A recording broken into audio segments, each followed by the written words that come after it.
I bear witness that only Allah deserves worship and that Muhammad ﷺ is his messenger. I'd like to say a few apologies. First, apologies for my lateness. I'm usually an early person. My second apology is my voice. I'm just recovering from a flu. I did want to cancel the talk yesterday, but the Islamic Society insisted I needed to do the talk. So just bear with me this evening, and I'll try and do my best to deliver it as effective as I can. Now, a couple of weeks ago, I was asked by the Islamic Society to speak about the life and the struggles of Malcolm X. And I think it's an important subject for us to look at, especially with it being February, a week before his death, which is over 50 years ago. And what he actually did for civil rights and mankind as well. Now, one of the things I want to emphasize is that Malcolm was a Muslim, first and foremost. And we need to acknowledge this. And what he did when he came back from Mecca, as far as his dawah was concerned, yeah, of calling people, white as well as black, to this faith. One of the things that struck him when he went to Mecca, you know, months before his death, was the unification, or the unity of humankind, which he had never experienced in America before, in all the time he lived in America. Because as we know, America was under racial segregation, and I'm going to talk about some of these issues as we go along. So I just lay that as a foundation. Right, okay. So the first thing I'm going to look at in my presentation this evening, I'm going to give a little summary of the social, political, and economic situation of black people. Then I'm going to look and I'm going to assess Malcolm's childhood, what sort of America that he actually grew up in. I'm also going to look at his transformation from a gangster into a Muslim. And I want to emphasize this point as well, because what I've noticed since I've become a Muslim, before I became a Muslim, I've been a Muslim approximately 25 years now. And one of the things that I've noticed is how the Muslim population within the prison system is increasing, and how many of the young boys from our Muslim communities who grew up in Muslim families now want to take on this gangster persona. And I want to emphasize this point because Malcolm was of reformed character. Okay? When he came out of prison, one of the things he tried to emphasize was the importance of what he used to do and he no longer does, and how he tried to reform his society, how he tried to reform his community, and how effective he was in doing this. Malcolm was gifted with many, many different things, especially as a presenter or as an orator. Malcolm was able to take the most complicated situations and simplify them. He was able to speak to the rich and the poor simultaneously, the strong and the weak simultaneously, as well as the educated and non-educated. This is something which was quite unique for him as a leader.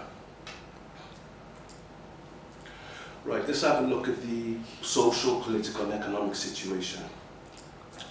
Now, as we know, since 1492, the Muslims lost power in Spain. And what we noticed in 1992, if most of you were around in 1992, one of the things you would have recognized and realized how the European nations, they wanted to have their quincentenary celebration. They wanted to celebrate 500 years of their control, their rule, their hegemony, their power over the Muslims.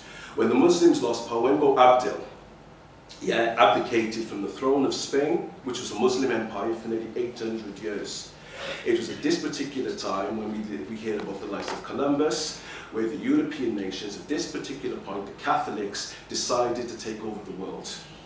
Within 2 years after the Muslims were taken out of Andalusia, many of them were actually brought to the Caribbean islands. Those who couldn't go back to places like Morocco and Algeria in 1492, when the Inquisition was on, many of them actually ended up in places like the Bahamas, Jamaica, and these were Muslims. These were Muslims who originally came from Spain. This was long before they even went into West Africa. So we actually start to see within the Western world that Muslims were already involved. We even have historical evidence to go back to the 8th and 9th century of Muslims actually going into the places like the Americas, North America, South America, Central America, and the Caribbean islands as well. We know that Muslims already mapped the world. We know they were teachers with circular globes. We know this history was around at that particular time. But at the end of this epoch, Muslim power started to dwindle, European nations started to inherit all this wisdom and all this knowledge. They saw masses among the land they wanted to cultivate, and they used a particular group of people to exploit, and this becomes the downfall of African people at this particular time.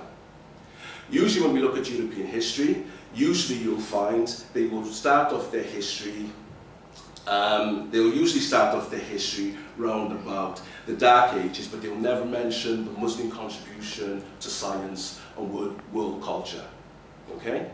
Other things you'll find is that Muslims actually been written out of the European contribution to society and civilization as well, okay? So all of this is linked together.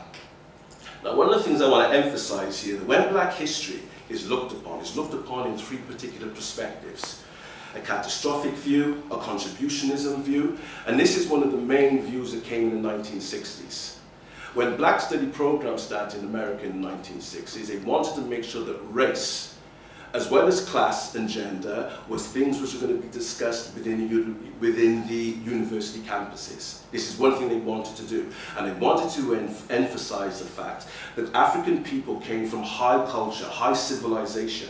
Okay? This is one thing they wanted to emphasize. So, and you've got the survivalist approach. And the survivalist approach is usually the approach when you look at the likes of Malcolm X and Martin Luther King. How destructive elements took place with our stay, our occupation within the Western world, and how we were able to survive that. There were many, many slave rebellions that took place at that particular time. The first major rebellion, the first major revolution that took place was in around about between 1512 and 1517 by Muhammad Sambo. This was the first revolution. This was a Muslim revolution against the Spanish or the conquistadors. Okay? This is long before the American Revolution of 1776. So you can see when Muslims or Africans were in the Americas, they were still recording their history. And how a lot of this history has literally been written out of the historical books, as if that the Africans who were actually in the Americas did very little than accept their servitude or accept their condition, and this could be nothing further from the truth. Okay, as soon as Africans got to the Western world, they rebelled as soon as they got there. Okay, this is really important for us to acknowledge. Then we look at the Berlin Conference that takes place. This is in 1884 and 1885. This is when the European nations decided that they wanted to carve up the world. Okay, so approximately 12 European nations definitely got together and decided to carve up Africa. It's usually referred to as a scramble for Africa. This was because Europe at this time was resource poor, people poor, and land poor. They needed the resources, the minerals, and the commodities of the world in order to stabilize themselves. And they needed these resources, minerals and commodities in order to function as an international trading link for the rest of the world. This is how this came about. Enslavement was one of the main important factors, and this builds the foundation for industrialization within the Western world, especially Britain. Now what I'm going to do, I'm going to take you through a little summary of what type of society Malcolm grew up in, okay? So America, we know about the bus boycotts which took place in 1954, 1955, okay? When black people were relegated only to the backs of the seats, okay? If white people came on the buses, etc., they were told to stand up in order for white people to stand up. Rosa Parks is one person who stood up against this, okay?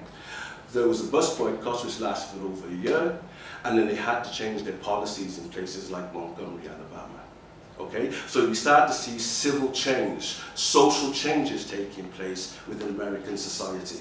Because Malcolm didn't come from a vacuum. There were many, many different civil rights leaders that were available at that time, trying to make many, many changes.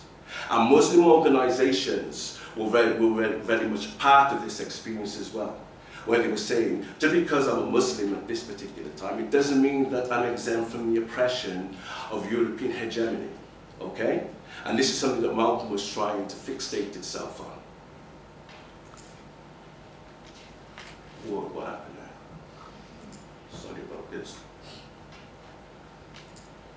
Here we are. Then we got the bus boycotts. That came later. Like I said, that lasted for the year. Okay? This was a way of trying to bring integration about within American society. Because as we know, that American society was stratified on color lines. Black people couldn't go into particular places, like public places. We know that lynching had proliferated, especially since the 1880s.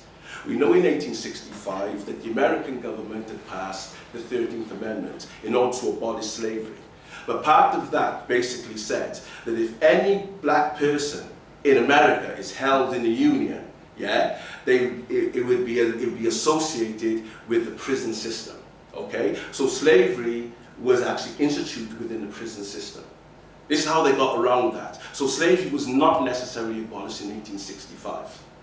In 1867 or 1868, they passed the 14th Amendment, which meant that African Americans had equal protection under the law. This was the first time they were recognized as citizens in America, even though they were there as early as the 1500s.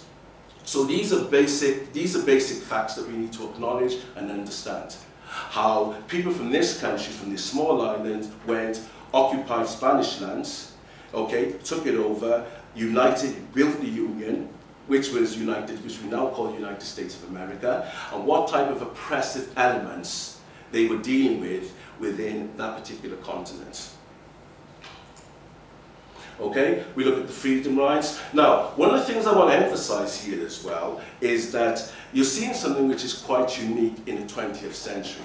You're starting to see where youngsters and teenagers now, yeah, black as well as white people, yeah, are trying to make those major and mega changes within society.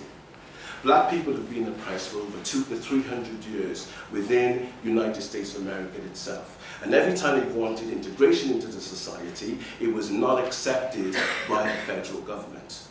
Every time the federal government was asked to step in order to make their life a little bit easier, yeah, they rarely did anything to try to slow down the negative forces which was annihilating African Americans within that time. Because we know about what took place with the lynchings, especially in the southern states, where black people were hanging from trees.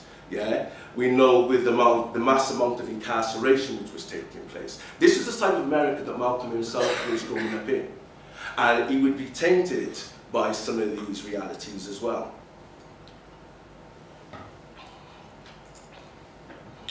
Now, these are just other elements which I want to bring forth in order to link what takes place in this country.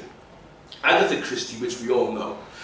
Now, I went to infant school in this country, yeah, in the early 1970s. This book was in the school libraries. This is in Ninian Park in Grangetown, okay? It took almost, I saw this book in 1973.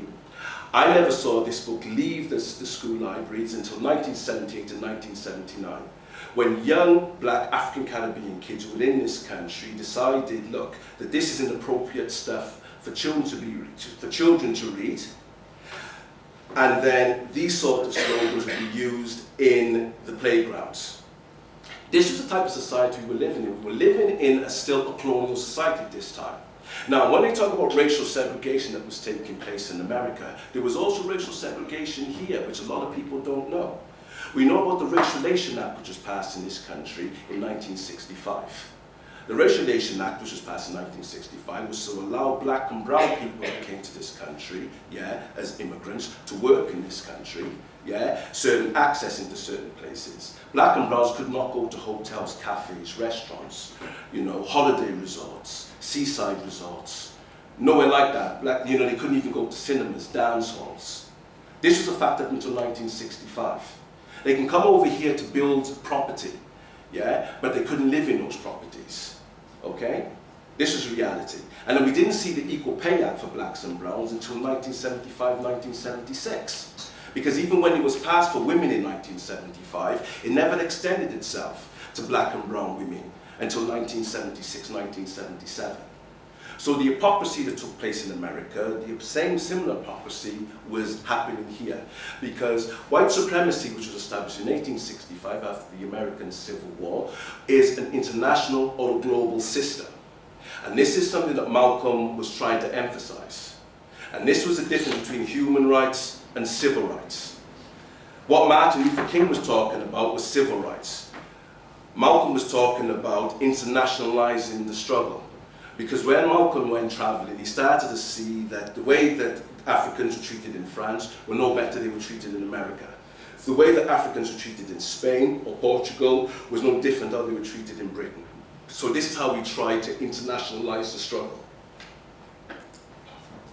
Then we had other books that came out, you know, the three gollywogs, okay? Eden Blyden, famous for writing the famous Five. This was a type of literature. We know about Darwinism and social Darwinism, all of these things. These were in school libraries, okay? I actually read these books in school, okay? And these were permissible reading lists for kids up until 1978, 1979. This is in this country. Now, I'm just giving you a little home understanding to show you, look, what type of things could have been or what was actually taking place on the shores of America, okay? It was no different. So this was a global kind of oppression that was taking place. And this is the sort of society that Malcolm himself found himself in. I'm just going to flick through these quickly. Okay, that's another children, but I won't go too much into that. Okay, there was a book which was written on black dolls. Now, Mamie Clark and Kenneth Clark. Kenneth Clark was a psychologist, and he used to do these doll experiments. And it was his experiments in the 1950s, yeah, that overturned segregation or racial segregation within the educational system. And what they actually found out was the way in which dark-skinned people or dark kids within the southern schools, how they saw themselves. They had low self-esteem, low confidence, lack of self-worth, okay? And there was a series of questions that Mamie Clark or Kenneth Clark would ask these kids, okay?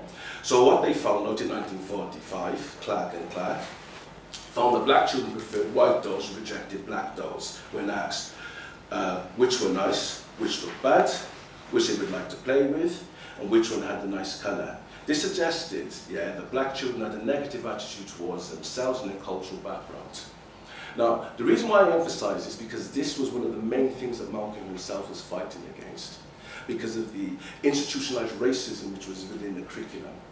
Even in the 1980s within the Americas, yeah, there was known as a curriculum of inclusion. In this country, we had multicultural education, whereby minority groups were literally fighting to want to change the curriculum within the educational system.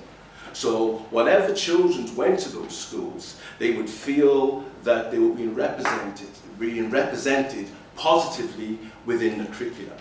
Okay? But unfortunately, things had changed in the 1980s when the government decided to take over the educational system, moved from the official curriculum to the national curriculum, and controlled the educational system in this country. And this is what has stopped multicultural education permeate within the educational system within the UK today. Okay? Right, we looked at that Brown versus Board of Education.